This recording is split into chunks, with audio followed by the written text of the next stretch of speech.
Good afternoon, all of you. I am Sadhna Patil, working as academic coordinator in the School of Architecture, Science and Technology at YCMU.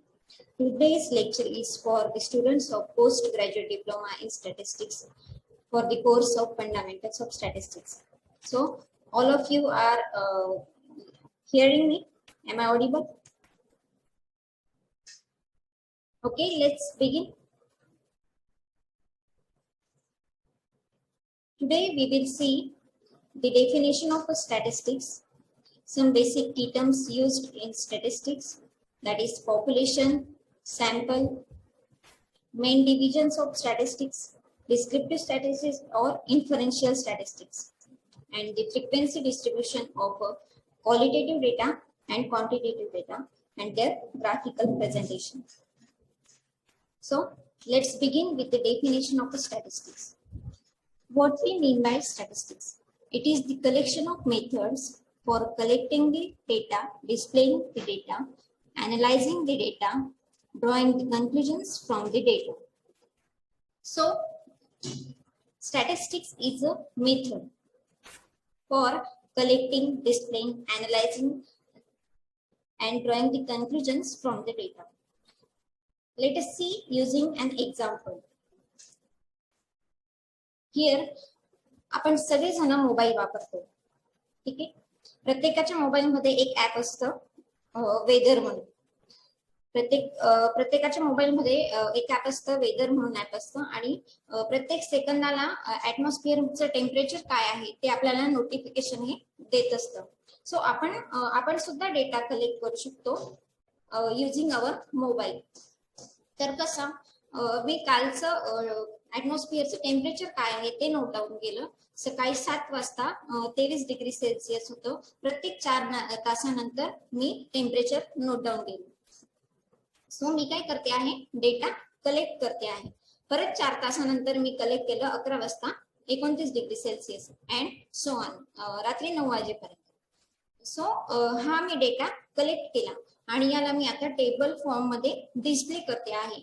म्हणजे me time किती वाजता note केला आणि किती temperature होतं ह्या दोन फॉर्मॅट मध्ये एक टेबल डिस्प्ले केला आहे आणि तो डेटा रिप्रेझेंट केला आहे. आता हा डेटा अनालाइज कसा करायचा, आपण नुसतं बघून सुद्धा या डेटाला अनालाइज करू शकतो. तर याच्यावरून 2 अनालिसिस होऊ शकतात. एक म्हणजे तुम्ही बघू शकता 7 वाजता टेम्परेचर 23 आहे, नंतर 29 आहे, 1 वाजता 32 आहे, म्हणजे इन्क्रीजिंग आहे. टेम्परेचर इज इन्क्रीजिंग आणि 1 वाजेनंतर ते डिक्रीज होत आहे, हळूहळू ते कमी होत आहे. म्हणजे आपण याचा एक ग्राफ पण काढू शकतो की टेम्परेचर इन्क्रीजिंग आणि डिक्रीजिंग कसं आहे. किंवा 2 कन्क्लुजन्स आपण अजून काढू शकतो की पूर्ण दिवसभरातलं मिनिमम टेम्परेचर किती होतं.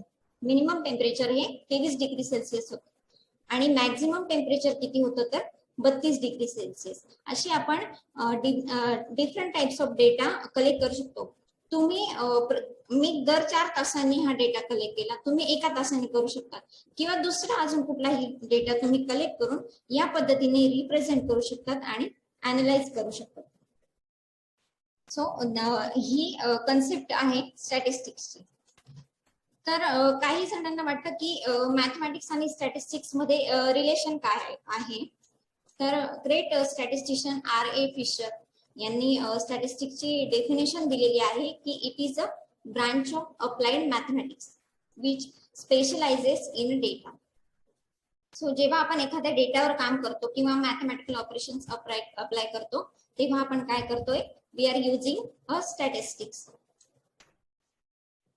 तर काही आपण की टर्म्स बघणार आहोत. सगळ्यात महत्त्वाचं म्हणजे डेटा. डेटा म्हणजे काय, it is the systematic record of a particular values or attributes. एखाद्या गोष्टीचा आपण सिस्टमॅटिक फॉर्म मध्ये रेकॉर्ड ठेवतो, त्याला नोट डाऊन करतो किंवा साठवून ठेवतो, इन्फॉर्मेशन म्हणून कलेक्ट करतो, तर त्याला आपण डेटा म्हणू शकतो. Percentage of a students. तर पर्सेंटेज ऑफ अ स्टुडंट जेव्हा आपण म्हणतो तेव्हा ते एका सिस्टमॅटिक फॉर्मॅट मध्ये असतं. एक तर त्याचा रोल नंबर असेल स्टुडंटचा किंवा त्याचं नाव असेल आणि मग त्याच्या करस्पॉन्डिंग त्याचे किती पर्सेंटेज आहे ते ह्या पद्धतीने आपण डेटा फॉर्म क्रिएट करतो. किंवा blood group of a newborn baby. एखाद्या हॉस्पिटलमध्ये बाळाचा जन्म झाल्यानंतर त्याचा ब्लड ग्रुप काय आहे हे नोट डाऊन केलं जातं.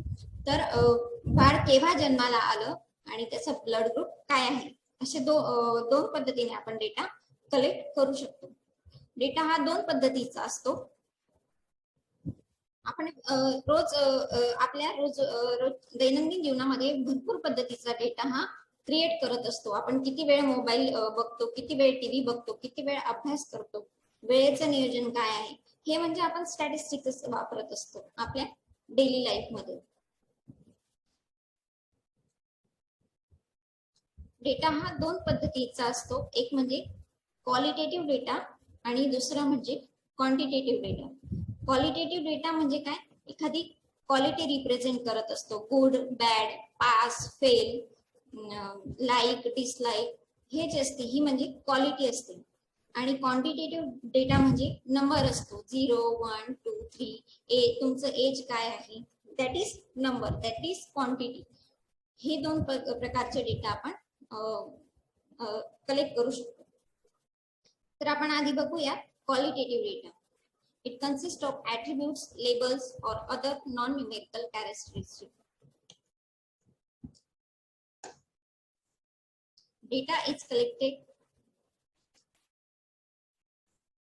Data is content of descriptive information. म्हणजे एखादी इन्फॉर्मेशन तो डिस्क्राइब करतोय. Simply qualitative data represents the quality. जसं की तुमचा आवडता कलर कुठला आहे, means colour is a quality. तसंच तुमचा आवडता ऋतू कोणता आहे, उन्हाळा, हिवाळा, पावसाळा, हे जे वेगवेगळे ऋतू आहेत हे ऋतू म्हणजे काय, क्वालिटी झाली. या पद्धतीने आपण डेटा कलेक्ट करू शकतो. किंवा तुमचे ग्रेड्स काय आहेत, परीक्षेमध्ये तुम्हाला कुठली ग्रेड मिळालेली आहे ही पण काय झाली, क्वालिटी झाली. Another is quantitative data. Quantitative data are numerical measurement that arise from the natural numerical scale. Data is collected by counting method or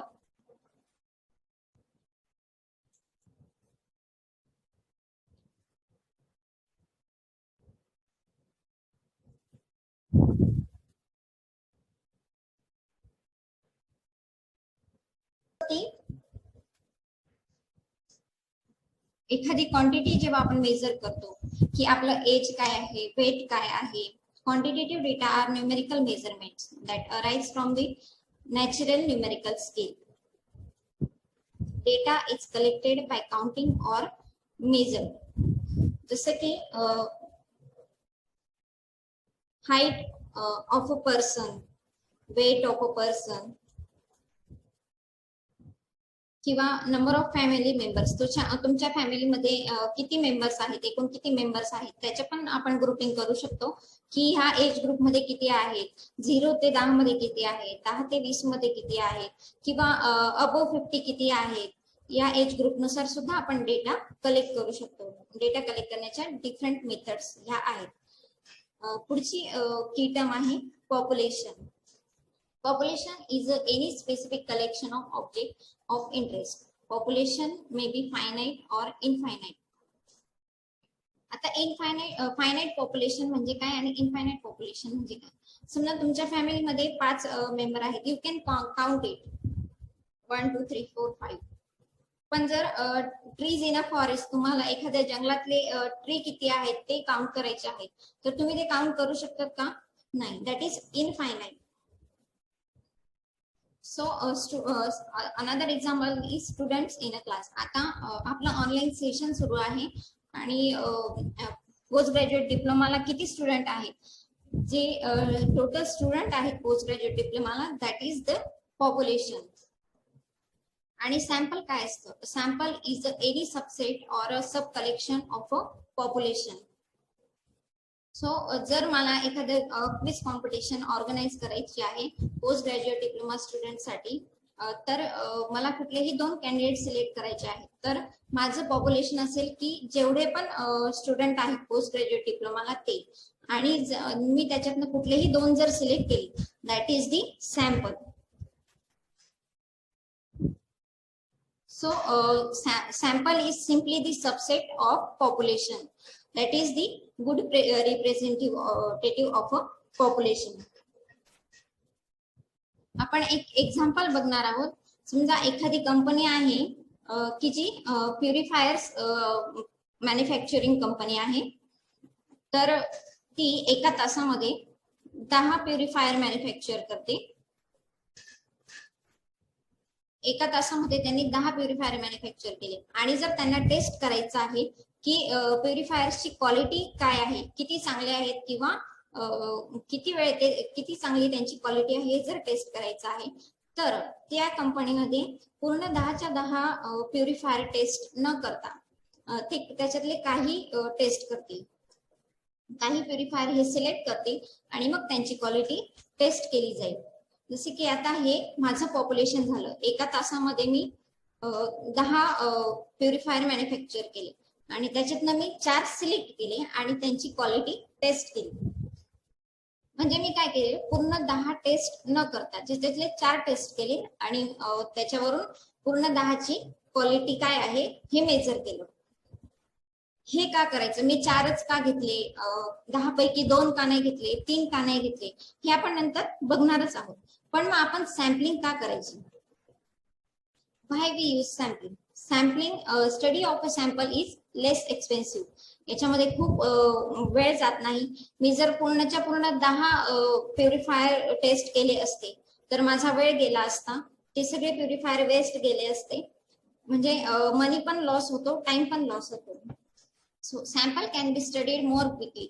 वेळ पण कमी जातो, आणि studying entire population is impossible in many situations. जसे की समजा माझं समजा प्युरिफायर कंपनी नाही, जर मी समजा मेणबत्ती मॅन्युफॅक्चरिंग कंपनी आहे एखादी, तर तिने जर दिवसभरातनं जेवढे मेणबत्ती प्रोड्यूस केली तेवढी सगळ्यांची जर क्वालिटी टेस्ट करायची असेल, किंवा एक मेणबत्ती किती तास चालते हे जर टेस्ट करायचं असेल, तर मग त्यांनी जर सगळ्या मेणबत्त्या पेटवून पाहिल्या तर काय होईल, त्यांचं सगळं प्रोडक्शन वेस्ट जाईल, मनी लॉस होईल, टाइम लॉस होईल, आणि हाती काहीच लागणार नाही. जर त्यांनी प्रत्येक तासात जी मॅन्युफॅक्चरिंग केलेली मेणबत्ती आहे त्याच्यातनं काही सॅम्पल सिलेक्ट केले, 1-1, 2-2, आणि त्याची जर क्वालिटी टेस्ट केली तर त्यांचा वेळ वाचतो, पैसा वाचतो, आणि क्वालिटी सुद्धा मेंटेन राहते. आणि studying entire population is impossible in many situations. खूप अशा सिच्युएशन्स आहेत की जिथे आपण पूर्ण पॉप्युलेशन स्टडी नाही करू शकत. जसे की आपण आपल्या प्रत्येकाजवळ तसा एक गुण आहे, तो म्हणजे ब्लड टेस्ट. प्रत्येक जणाने कधी ना कधी ब्लड टेस्ट हे केलेलेच असेल. तर जर आपल्याला आपला ब्लड ग्रुप टेस्ट करायचा आहे किंवा हिमोग्लोबिन लेवल जर आपल्याला आपली टेस्ट करायची असेल, तर आपण काय करतो, थोडंफार इंजेक्शन घेतो आणि पूर्ण ब्लड टेस्ट न करता थोडंफार काहीतरी त्याच्यातला पार्ट बॉडीच्या बाहेर घेतो आणि तो टेस्ट करतो, आणि त्याच्यावरून आपण पूर्ण बॉडीसाठी कन्क्लुजन्स काढतो. म्हणजे जर पूर्ण ब्लड टेस्ट करायचं म्हटलं तर पूर्ण ब्लड आपण काढू शकतो का, नाही. म्हणून थोडं ब्लड काढून आपण त्याच्यावर टेस्ट करतो, आपली हिमोग्लोबिन लेवल काय आहे, नंतर आपला ब्लड ग्रुप कुठला आहे, हे आपण त्याच्यावरून कन्क्लुजन्स काढू शकतो. सो हे एक चांगलं एक्झाम्पल आहे की जिथे आपण पूर्ण पॉप्युलेशन कधीही टेस्ट करू शकत नाही, आणि टेस्ट केलं तर काय होईल, द पर्सन विल डाय. तर स्टॅटिस्टिक्सच्या मेन डिव्हिजन्स 2 आहेत, एक डिस्क्रिप्टिव्ह स्टॅटिस्टिक्स आणि इन्फरन्शियल स्टॅटिस्टिक्स. सो इथे आपण फक्त डिस्क्रिप्टिव्ह स्टॅटिस्टिक्स वर फोकस करणार आहोत. डिस्क्रिप्टिव्ह स्टॅटिस्टिक्स म्हणजे काय, तर it is summarises the data and gives the graphical presentation of a data. एखादा डेटा असेल तर आपण त्याला व्यवस्थित डिस्प्ले करतो आणि त्याचं ग्राफिकल प्रेझेंटेशन करतो की जेणेकरून आपण त्याच्यावरून सिंपल फॉर्म मध्ये कन्क्लुजन्स हे काढू शकतो. तर आपण इन्फरेन्शियल स्टॅटिस्टिक्स मध्ये काय करतो, it is the method of making the decisions or making prediction about the population based on sample. म्हणजे आपण इन्फरेन्शियल स्टॅटिस्टिक्स मध्ये फक्त सॅम्पल टेस्ट करतो आणि एंटायर पॉप्युलेशन साठी आपण प्रेडिक्शन करतो आणि कन्क्लुजन्स काढतो. तर आपण आता फक्त डिस्क्रिप्टिव्ह स्टॅटिस्टिक्स वर फोकस करणार आहोत, त्यामुळे आपण त्याच्यासाठी एक सिंपल एक्झाम्पल बघूया.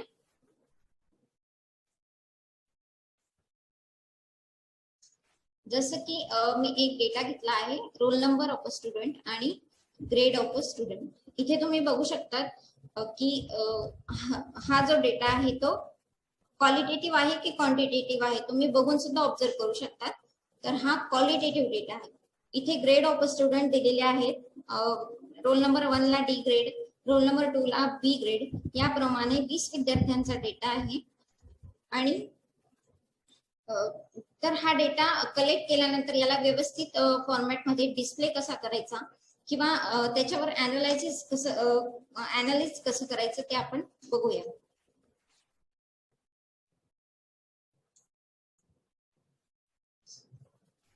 तर how to prepare the frequency distribution. तर एखाद्या डेटाचं फ्रिक्वेन्सी डिस्ट्रीब्युशन कसं करायचं, इथे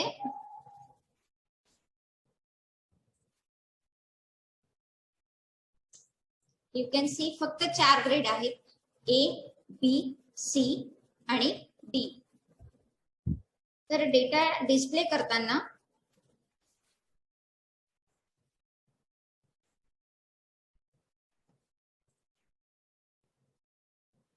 grade and the frequency of frequency म्हणजे नंबर ऑफ स्टुडंट किती आहेत त्याला फ्रिक्वेन्सी म्हणतात. तर ए, बी, सी अँड डी. तर ए ग्रेड मिळवणारे किती विद्यार्थी आहेत, तर आपण चला काउंट करूया.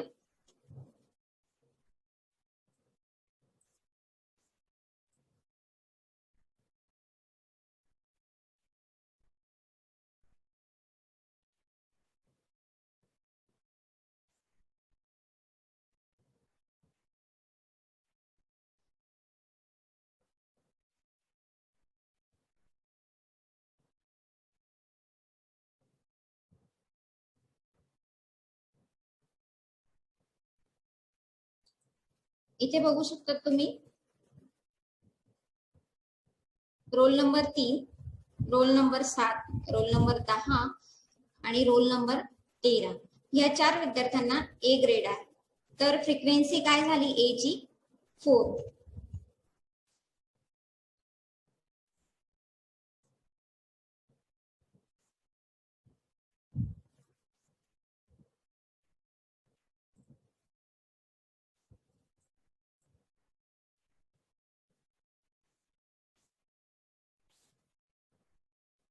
तर ए ग्रेड मिळवणारे 4 विद्यार्थी, आता सगळ्यांना स्क्रीन दिसत असेल.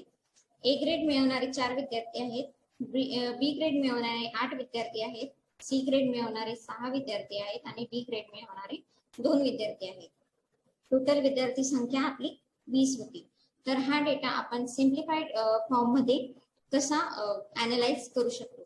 तर अनालायसिस साठी सिंपल मेथड आहे, that is graphical method. Graphical method ही खूप इझी आहे एखादा डेटा अनालाइज करण्यासाठी. कुठल्याही डेटाला अनालाइज करण्यासाठी आधी आपण सगळ्यात आधी प्रेफरन्स देतो ते ग्राफिकल मेथडला. तर ग्राफिकल मेथड मध्ये इथे आपण बघू शकतो खाली ग्रेड्स आहेत, ए, बी, सी आणि डी आणि नंबर ऑफ स्टुडंट आहेत.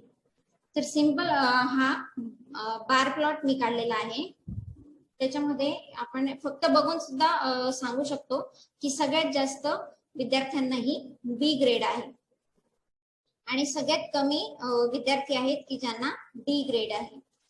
तसंच आपण जर आपल्याला पर्सेंटेज फॉर्मॅट मध्ये जर स्टडी करायचा असेल तर आपण त्याचा पाय चार्ट सुद्धा काढू शकतो. इथे बघा 10% टोटल विद्यार्थ्यांपैकी 10% विद्यार्थ्यांना डी ग्रेड मिळाली आहे आणि बी ग्रेड मिळवणारे 40% विद्यार्थी आहेत. म्हणजे सगळ्यात जास्त विद्यार्थ्यांनाही बी ग्रेड मिळते. अशा 2 पद्धतीने आपण डेटा स्टडी करू शकतो. आता हे मी कसे काउंट केले आहे आपण एक प्रॅक्टिकल फॉर्मॅट मध्ये बघूयात की हे एक्सेल शीटवर कसं आपण काढू शकतो. सगळ्यांना जो आपला चौथा पेपर आहे प्रॅक्टिकल वर्क, त्याच्यामध्ये हे आपण सगळं प्रॅक्टिकली बघतोच. तर आपण एक डेमो म्हणून बघूयात. आता सगळे बघू शकतायत स्क्रीन.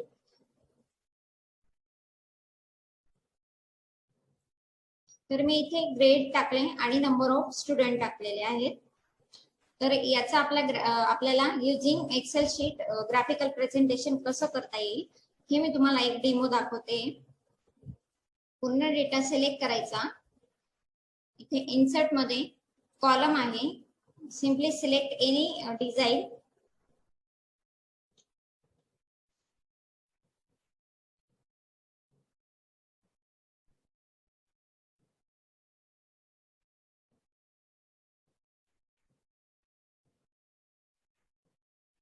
सो ह्या पद्धतीने आपण एखादं ग्राफिकल प्रेझेंटेशन करू शकतो एखाद्या डेटाचं युजिंग एक्सेल. खूप कमी वेळात हे आपलं प्रेझेंटेशन होतं. सिमिलरली आपण याचं ग्राफिकल प्रेझेंटेशन पर्सेंटेज मध्ये सुद्धा करू शकतो युजिंग पाय चार्ट. तर इथे पाय चार्ट ऑप्शन आहे, तिथे सिलेक्ट करायचं पर्सेंटेज. ओके, ह्या पद्धतीने आपण एखाद्या डेटाचं ग्राफिकल प्रेझेंटेशन करू शकतो.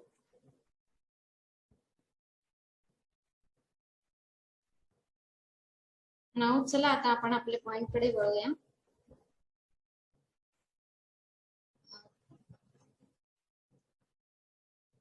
आता हा जो डेटा आहे तो क्वांटिटेटिव्ह डेटा आहे. मी ग्रेड्स न घेता मार्क्स ऑफ स्टुडंट घेतले आहेत. पहिल्या विद्यार्थ्याला 22 मार्क आहेत, रोल नंबर 2 ला 19 मार्क आहेत, रोल नंबर 3 ला 7 मार्क्स आहेत.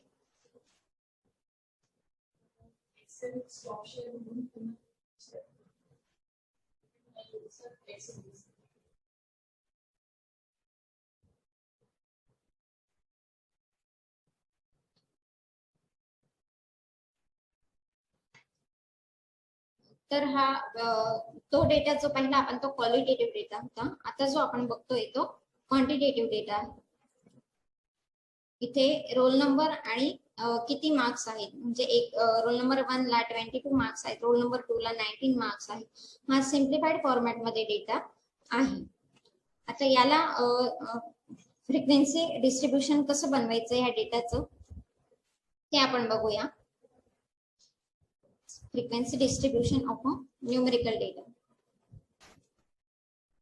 तर एखादा विद्यार्थी 50 पैकी मार्क्स असतील एखाद्या एक्झामला, तर मिनिमम मार्क्स किती मिळू शकतो, तर 0 मार्क्स मिळू शकतो. निगेटिव्ह मार्किंग तर नसते, तर 0 मार्क्स मिळू शकतो. तर मग मी क्लास इंटरवल कुठून स्टार्ट केला, 0 पासून. 0 ते 10, 1 पासून कधी स्टार्ट नाही करायचं, कारण 0 मार्क्स मिळवणारे विद्यार्थी असू शकतात. ओके, सो क्लास इंटरवलची लेंथ मी घेतली 10. क्लास विड्थ आहे 10. 0 ते 10 मध्ये किती याचे अंतर आहे, 10 अंकाचं, म्हणून क्लास विड्थ पण 10 आहे. नंतर 10 ते 20, 20 ते 30, 30 ते 40 आणि 40 ते 50 मी असे क्लास इंटरवल्स बनवलेले आहेत. त्याच्यावरून आता मला फ्रिक्वेन्सी डिस्ट्रीब्युशन काढायचं आहे. तर 0 ते 10 मार्क्स मिळवणारे किती विद्यार्थी आहेत ते आपण काउंट करूया.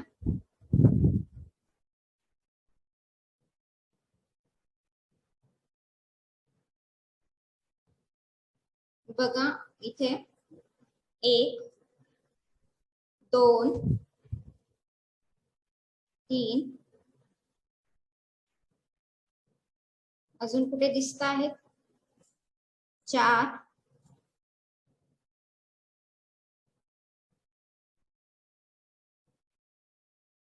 ओके, 4 विद्यार्थी आहेत ज्यांना 0 ते 10 या रेंज मध्ये मार्क्स आहेत.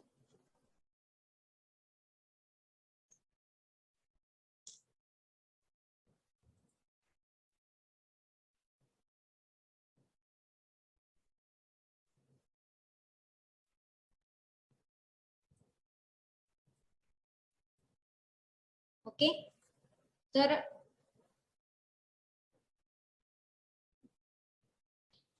इथे बनवताना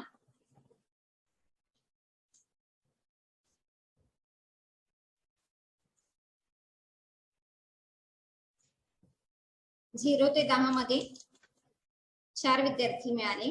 तसेच 10 ते 20 मध्ये आपण काउंट करू शकतो 5 विद्यार्थी आहेत. 20 ते 30 मध्ये 8 विद्यार्थी आहेत. 30 ते 40 मध्ये 7 विद्यार्थी आहेत. 40 ते 50 मध्ये 6 विद्यार्थी आहेत. टोटल विद्यार्थी संख्या 30 आहे. हे क्लास इंटरव्हल्स आहे. ठीक आहे. मग आपण फ्रिक्वेन्सी डिस्ट्रीब्युशन का करतो एखाद्या डेटाचं?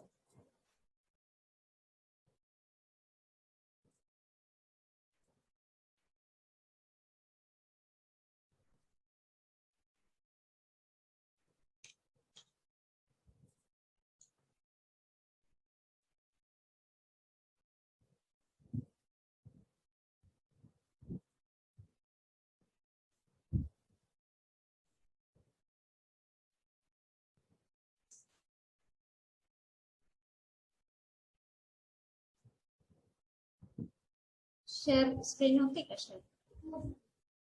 We can organize large amount of data in a useful format. Graphical presentation of data becomes easier. We can compare the different data sets. आता हा फक्त एका डिव्हिजनच्या विद्यार्थ्यांचा होता. समजा जर माझ्याकडे 1000 विद्यार्थी आहेत, तर एवढ्या विद्यार्थ्यांचा प्रत्येकाचं मार्क्स घेऊन आपण अॅनालाइज केलं तर आपला खूप वेळ जाईल. आणि जर आपण त्याचं फ्रिक्वेन्सी डिस्ट्रीब्युशन बनवलं आणि ते अॅनालाइज केलं तर खूप कमी वेळामध्ये आपलं ते अॅनालिसिस होऊ शकतं. सिमिलरली त्याचं ग्राफिकल प्रेझेंटेशन, खूप लार्ज अमाऊंट ऑफ डेटाचं ग्राफिकल प्रेझेंटेशन करणं ही तेवढंच अवघड असतं, टाइम कन्झ्युमिंग असतं. आणि जर आपण we can compare data sets, समजा माझ्याकडे 4 डिव्हिजन्स आहेत, वेगवेगळ्या डिव्हिजन्स मध्ये विद्यार्थी आहेत आणि त्यांचा जर डेटा मला कम्पेअर करायचा आहे तर मी प्रत्येक डिव्हिजनचे वेगवेगळे ग्राफ्स काढून ते कम्पेअर करू शकते की कुठल्या डिव्हिजन मध्ये बेस्ट विद्यार्थी आहेत किंवा कुठल्या डिव्हिजन मध्ये कमी मार्क्स मिळवणारे विद्यार्थी आहेत. हे मी 4 डिव्हिजन असो 5 डिव्हिजन असो ते ऍट अ टाइम ग्राफिकल प्रेझेंटेशनने कम्पेअर करू शकते.